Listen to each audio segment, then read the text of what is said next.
Question में कहा गया है कि the arrangement shown in the figure pulley are massless and frictionless and thread are light and inextensible. Block of mass m1 will remains at rest if, ठीक है ना, ये m1 मास rest पे रहेगा। तो आप बताइए कि ये रिलेशन, इसमें से कौन सा रिलेशन जो है ना वो ट्रू होगा, ये हम लोग को चेक करना है।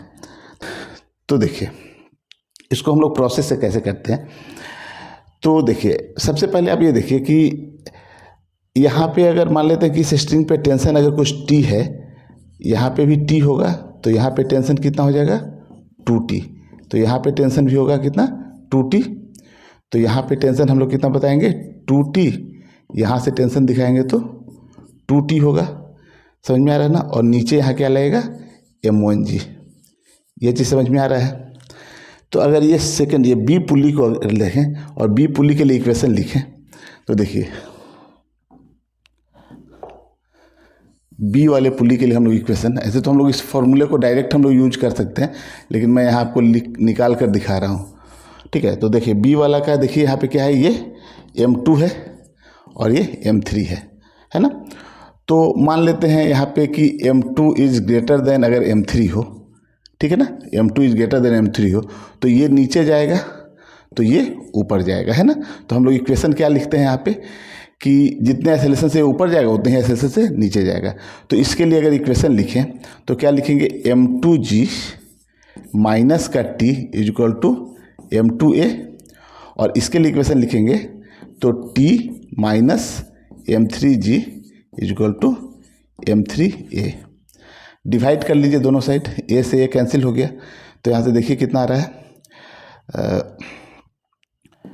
m2 m3g minus m3t is equal to m2t और माइनस m2 m3g। कोई दिक्कत नहीं है। तो यहाँ से हम लोग को टेंशन निकालना है, तो टेंशन को हम लोग सेपरेट कर लेते हैं। तो इसको हम लोग इधर लेके चले जाएं और टेंशन को कॉमन ले लें तो कितना हो जाएगा m2 प्लस m3, और ये इधर आ जाएगा तो m2g है, m2 m3g है और यहाँ भी m2 m3g है, तो 2m2 m3 इंटू जी, और यहाँ से t निकल कर आ जाएगा 2m2 m3g और अपॉन का m2 प्लस m3। ये चीज़ समझ में आ रहा है ना। तो टेंशन हम लोग इस तरीके से निकाल लिए यहाँ पे, कोई दिक्कत नहीं है, ठीक है। नोट कर लीजिए इसको आप। चलिए